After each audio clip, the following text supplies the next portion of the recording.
Kung talagang halos wala naman tayong kinikita, halos walang pumapasok na pera sa Pilipinas, dapat siguro nagtitipid na lang tayo sa ating pagbabudget, no? Lalo na kung wala tayong pagkukuhan. Kasi ang iniisip ko, uutangin yan eh. Sad to say, mukhang nahihirapan na tayong mangutang. Kaya po, ang target pa lang ngayon para tustusan, yung budget pa lang, hindi pa po tumugon sa mga krisis ha. Tutustusan po nila yung budget pa lang na deficit, yung kakulangan pa lang sa budget. Ang dami po pala nilang balak ibenta talaga. Halos lahat po ng ari-arian ng Pilipinas gusto na nilang ibenta. Naaawa po ako para sa atin. No? Okay. Ito po ang balak po nilang, kaya sabi nga nitong dating general si Orlando De Leon, BBM, si dating General Orlando De Leon. Hindi na po nakapagpigil, excuse the term BBM, animal ka, magbebenta ka na naman. Yan po ang pahayag ni dating General, AFP General Orlando De Leon. Ayan. Magbebenta ka na naman ng ari-arian ng Pilipinas. Bakit di mo nilang kumpiskahin ang mga ari-arian ng mga magnanakaw? Okay. Ayon po sa mga opisyal, ito po. We are targeting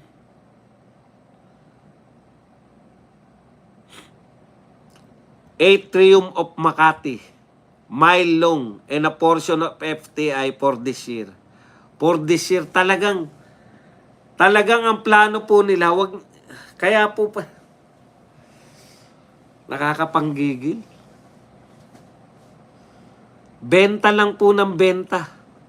So this year, ang balak po nating ibenta, Atrium sa Makati, mile long, alam ko sa Makati rin to, portion of FTI for this year. Kaya po pala hindi sila nag-aalala kung saan tayo kukuha. May inutang pa sa World Bank, di ba? Umutang pa sa World Bank. Utang, benta, utang, benta. Wala kita, utang, benta. Patay na ang bansa natin. Kawawa po yung papalit kay BBM. Mukhang balak talagang saidin.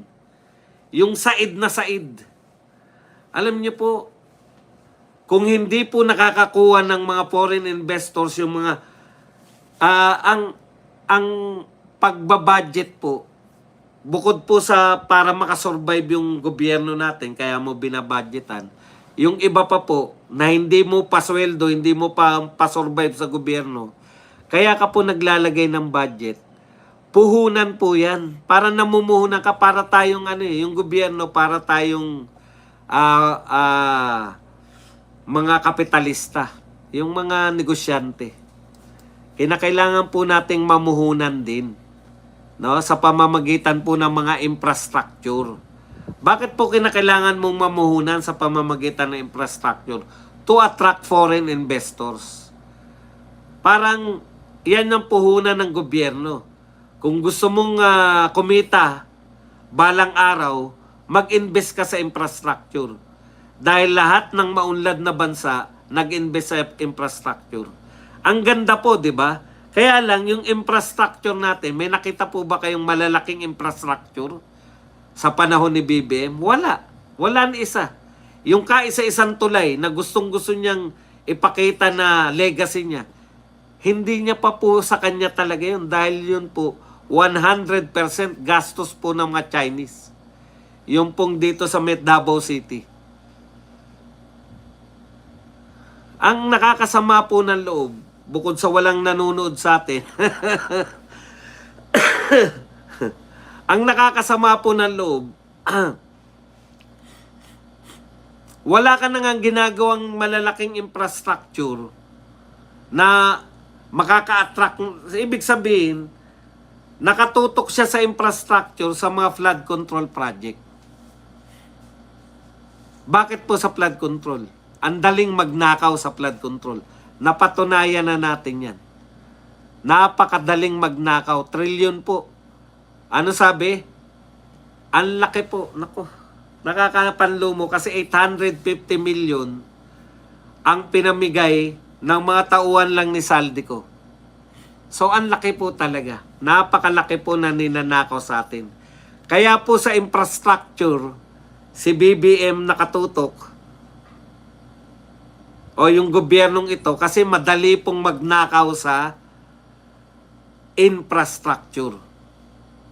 Kita po ninyo, sa gitna po ng krisis, o maglabas tayo ng 21 billion.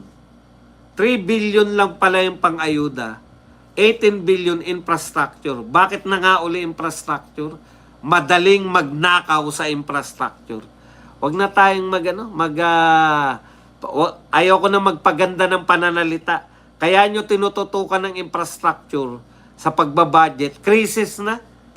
Ang kailangan ng mga tao o ayuda. Pero gusto nyo pa rin budgetan pa rin yung infrastructure. Bakit na nga uli? Madaling nakawin sa infrastructure. Yan po ang katotohanan. Pag mga magnanakaw ang mga tao, talagang tututok sila sa infrastructure. Hindi po sa Mary Grace Piatos. Taliwas po sa mga pinalalabas atin ng mga naghabol sa impeachment. Hindi po sila tututok sa mga overpriced na pangungupahan ng mga mga house, anong tawag doon? Safe houses. Mangungupahan ka ng safe house. Overpriced yung pangungupahan mo. Magkano katkong mo dyan? 2,000? Ilang buwan-buwan? 10? O, 20,000? Grabe, magnanakaw ka, BP Sara. May 20,000 ka dyan sa safe houses. O, ilang ang pumirma na Kaya hindi nyo ako mapapaniwala magnanakaw si BP Sara. Kung hindi siya sangkot dito, sa malaki ang pagnanakaw, puta hindi magnanakaw ang tawag niya.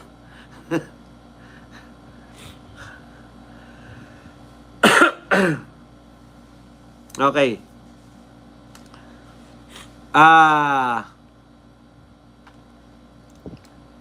Buong akala natin na natataranta sila, nalulungkot sila kasi yun na nga may gera sa kala natin nahihirapan sila maghagilap ng mabibilhan ng langis, nahihirapan silang makakuha ng hindi po, kaya pala parang upbeat pa sila kasi mayroon na silang katwiran. May katwiran na po sila para magbenta. Bilyon na naman po ang ibebenta nila. Alam nyo si Tatay Digong, panahon po, pandemic po yun eh. Ang kailangan po natin pera sa pandemic, ang dami. Kinakailangan po natin bakunahan ang buong Pilipino. 100 million na Pilipino ang kinakailangan bakuna. Hindi po mura ang bakuna.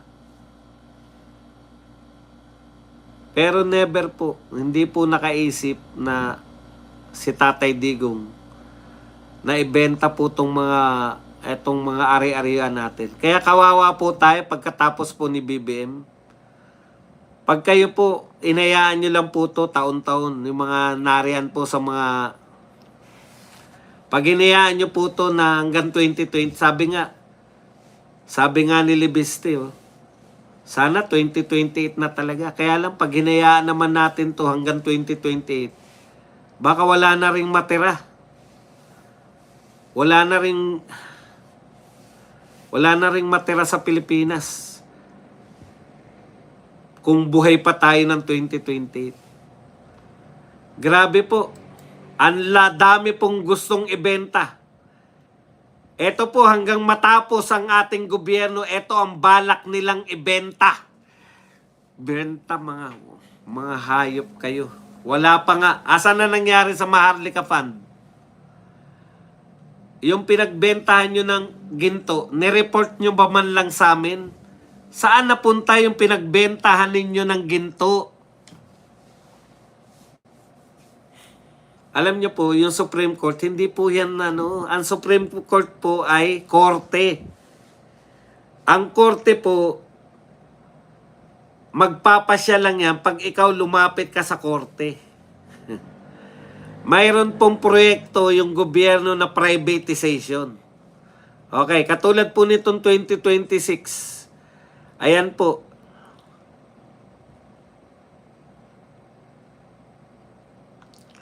Largest.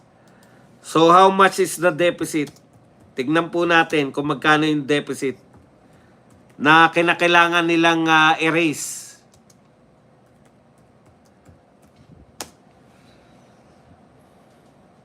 Ibig sabihin po ng budget deficit, nag-budget sila ng mataas. Ang budget po natin ay 6.793 trillion.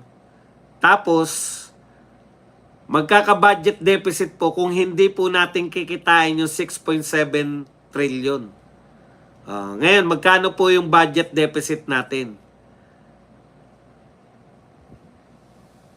Ang pinoproject po na magiging budget deficit natin ay 1.647 trillion. So, 1.6 trillion ang kinakailangan nating utangin or ibenta.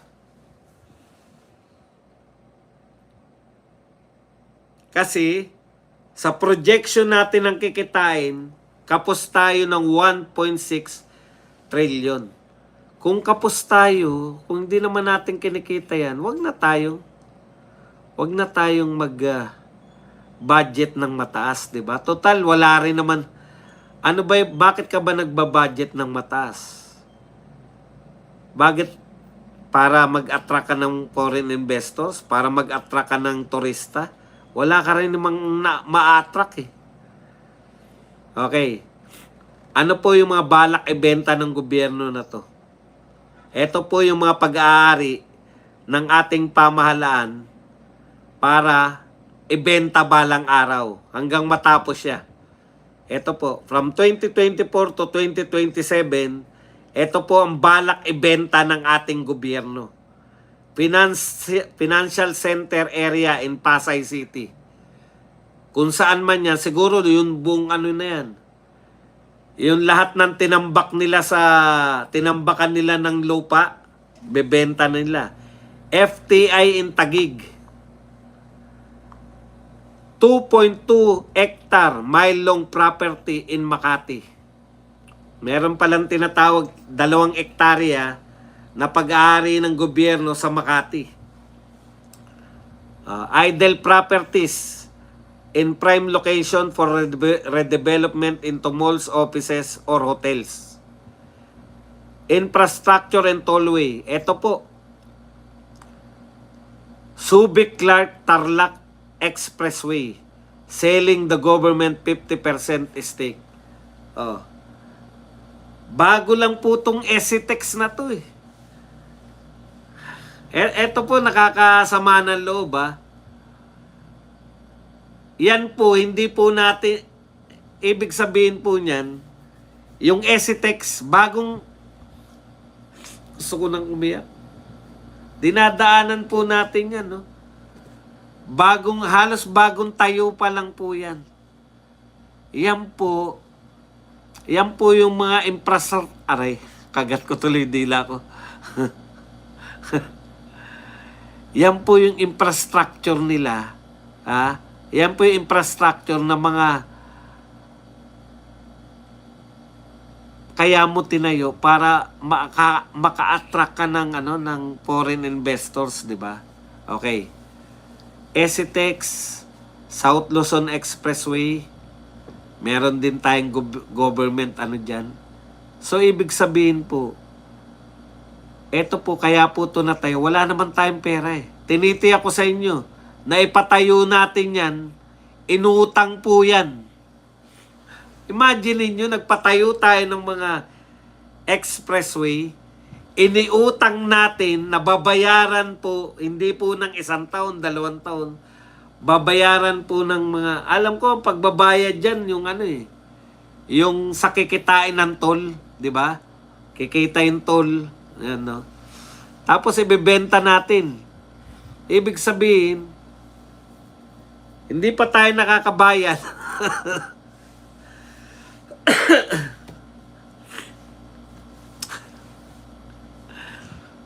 Hindi pa tayo nakakabayad sa inutang natin pampagawa ng mga highway na yan. Ibebenta na natin para punuan yung pagkukulang natin sa budget. Okay. Ito po yung mga controversial na proposals. NAIA Land. Yung kinatitirikan po na NAIA ngayon, balak na nilang event secretary. Tignan nyo po kung sino po nag-propose ng pagbebenta. Ito mga controversial proposals. Pero napakalaki po. Napakalaki po ng chance na ito ay matupad. Controversial proposal. Ito proposal pa lang to. Yung mga nauna natin pinag-usapan, balak na talaga yan na i-privatize. Plano na po yan. Ang galing ng gobyerno, no? Wala po silang plano na talagang matino, kundi magbenta, magpagawa ng infrastructure. Bakit infrastructure? Para malaki katkong, etc. Ang dami po nakatiwangwang na infrastructure sa totoo lang.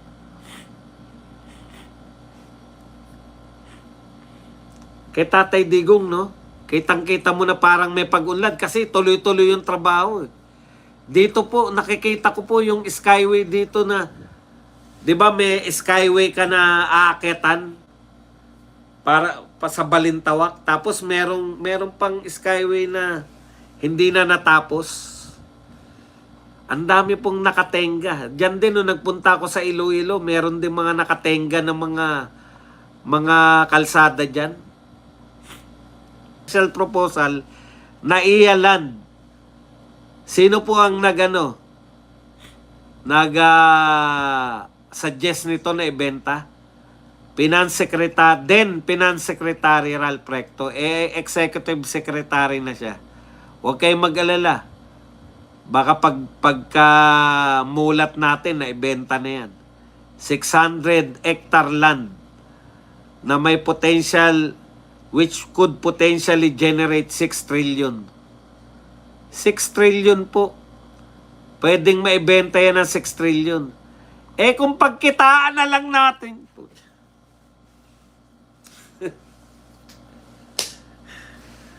Di po ba ang lupa? Pwede kang kumita dyan, di ba? Paupahan mo sa SM, paupahan mo sa... Ay... Ang masakit nito, mababalitaan mo, sila din yung mga nakabili, di ba? Yung mga dati ng mayayaman. Okay. Gold reserves. Yan. Pwede rin pong magbenta na naman ng ginto. Hindi pa tayo nakaka-recover sa pagkalugi natin. Binenta natin yung ginto bago tumaas yung presyo ng ginto. Natatandaan nyo, pagbenta natin mga ilang panahon, no, ang taas-taas ng ginto. Lugi tayo. Nakakasama ng loob, mga kapatid. Yan po ang ating gobyerno. Parang natutuwa pa sila pag may krisis. Bakit? Pag walang krisis at binenta mo itong mga ito, marami magpoprotesta. Pero pag nasa krisis, kakatwiranan lang nila. Kailangan natin ng pera putya, yung perang ibebenta nyo, hindi naman lahat yan mapupunta sa ayuda, hindi naman po yan mapupunta lahat sa mga tao